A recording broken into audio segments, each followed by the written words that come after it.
What's going on, guys? This is Arslan, and this is in another DC Co. And in this video, we've got Lobo fighting Wonder Woman. Now, there is a being of astronomical power who was watching this whole fight go down. But what this does is this initially picks up with round one. Keeping in mind when it comes to these versus battles, it's best 2 out of 3. So Lobo gets his introduction, right?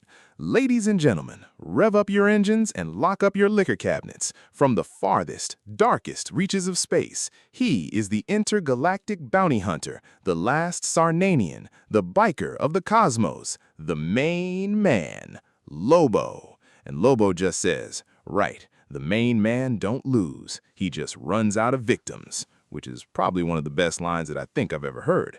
And then Wonder Woman gets her introduction. Hailing from the hidden island of Themyscira, she is the chosen champion of Olympus, the Amazon enforcer, Wonder Woman. Now, one of the things to keep in mind here, right? Everything that you are seeing, all the people who were here, the buildings, the whole 9 yards, this is all created by the heart of Apocalypse. So while they are technically in these places, they're being transported around to different locales. And so Wonder Woman steps into this ring, and Lobo literally tells her, right? If we're talking metal, then you better hang on to your bangles, princess, because you are in for a world of hurt. And so the announcer comes in and he says, all right, fighters, you know why you are here. To advance to the next level, you must compete in a fight to the death. And he says, best 2 out of 3. No rules. The only way out is to fight. And Lobo just says, pucker up, Buttercup, because I'm gonna put your insides on your outsides. And so the fight begins, and Wonder Woman right off the bat gets a gut punch, right? She's like, too low, too high. Like literally just keeps taking it to Lobo. That's where he's just like, if you want to fight like a man, then daddy's got something for you. And just like grabs her hair and just starts pummeling her in the face. And as soon as he gets the upper hand, what does he do?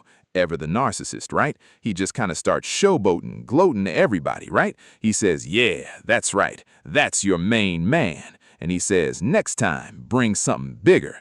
And so Wonder Woman lassos Lobo, right? Just like throws it around his neck and just says, my lasso is supposed to make you tell the truth, but I cannot lie. You are the worst. And the reality here is that putting the lasso of truth around Lobo is like putting the lasso of truth around the Joker. You would never want to do that. Like you don't want to know what goes on in that man's head. And so that's when he responds and he was like, I'm the fragging worst. He says, you're worse than a howitzer suppository. And just like kills Wonder Woman in one hit, just crack, takes her out just like that. And then we're on to round 2, right? Now this is when the announcer comes in and he says, fighters may now choose their preferred battle form, as I have chosen a new arena. Fight as if you were Darkseid himself. Now, it's one of the important things to keep in mind here, right? When it comes to DC Co., despite everything you're seeing here and all the glitz and glamour of the pomp of the circumstance, each one of these guys are fighting each other to demonstrate that they follow Darkseid's mentality, because their goal is to get the heart of Apocalypse and all the power that comes with it.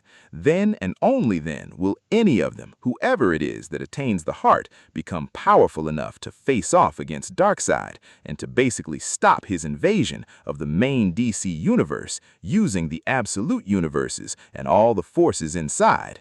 And so that's where Lobo just kind of chimes in to Wonder Woman when she's all decked out in her warrior garb, and he just says, Princess, your royal geekness, I am one away from walking away with this whole thing, so no good hiding, because I'm gonna find you, and when I do, I'm gonna grind up every coward bone in that body before the League even has a chance to put your face on a milk carton, right? He says, tick-tock, sweetheart, I haven't got all day. And that's when Wonder Woman jumps into it. Now, do not misunderstand what you are seeing here, right? Wonder Woman looks irritated. She looks frustrated. She's fighting to win. She adores this. That's one of the things that's been established over the years in DC Comics, right? If we're talking about Tower of Babel, or we're talking about A League of One, or the story Hecate, where she beat the crap out of Batman, Wonder Woman is not like Batman or Superman or really anybody else out there as part of like the main Justice League roster in DC. She is a tried and true warrior, and she will fight to the bitter end, no matter what end comes for her when the fight is over. And so where she initially clocks Lobo, right? He's just like, okay, so you got one on the main, man. He says, enjoy it while it lasts, because something about beating you in the last round has got me feeling like I ate my Wheaties this morning. And he says, but just in case you feel like going 3 rounds in the sack instead of the ring, I thought I'd give you something pretty to look at. And he says, you're welcome, ladies. So quite literally, he's making a pass at like these 4 Amazonians, which, I mean, take 4 Amazons in the sack at one time. That's nothing for Lobo, right? That's a Tuesday.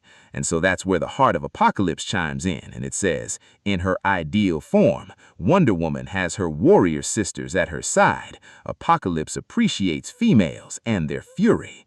Now, here's also an important thing to understand here, and it's very easy to dismiss, it's very easy to miss it.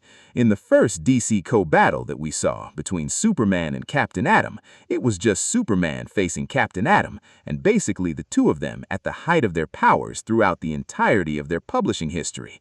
What this demonstrates is you can call for allies, you can call for backup, and I would not be surprised if this becomes an important part of the story in the future. Now, how far-reaching this goes, I don't entirely know, because what you're talking about here, with Wonder Woman and her allies, they're just different iterations of her, right? Donna Troy, Cassie Sandsmark, so it's just people who have had the Wonder Woman mantle over the years in some capacity in DC Comics.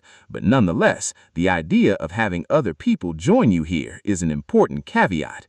The real question here is it the real Donna Troy, and are these other allies here real people, or are they simply just manifestations by the Heart of Apocalypse? But regardless, this version of Lobo is the new 52 Lobo. In fact, Cassie Sandsmark asked, right, who in the new 52 is that, right? And Lobo just says, your man's never needed no army to fight for him. I only ever needed one, so get ready to get that armor dented. And in fact, he gives them all the middle finger, as that's where Wonder Woman, right? This armor has withstood gods and titans, Lobo. It will not yield to a drunkard in eye makeup. Which is kind of one of the big criticisms people had of New 52 Lobo, right? That it was less like the classic Lobo, whereas Sal perfectly described him, a roadie from Metallica, and instead, he's really more like an emo guy, right? What if Lobo was a fan of My Chemical Romance, sitting around all day listening to the Black Parade, talking about how unfair life is? But what's crazy is, Wonder Woman shows up here and cuts off his arm, right? And he's just like, hold on a minute, right? Like, what happened to my arm? He's like, have any of you guys seen my arm? Yara is actually half Amazon and basically half Brazilian goddess. I don't believe the Brazilian god heritage is fleshed out. I do know that she's the daughter of Ayla, who was an Amazon that basically fled Themyscira. But regardless, she's dope, and she is a horse again. She currently operates under the mantle of Wonder Girl, and she was introduced in DC's Future State. But the focusing on the battle at hand, yeah, she literally takes Lobo's arm and just starts beating him with it. And the whole time, Wonder Woman is just like, you may be in a temple, but no evil will answer your prayers here. But of course, as you guys know, Lobo is both functionally immortal in addition to having a healing factor. Now, when I say he's immortal, I mean he's literally immortal. I mean, I guess technically he can be killed, but he's not allowed to go to heaven or hell. So he's very similar to Thanos in Marvel Comics in the time that Thanos was banned from the realm of Mistress Death.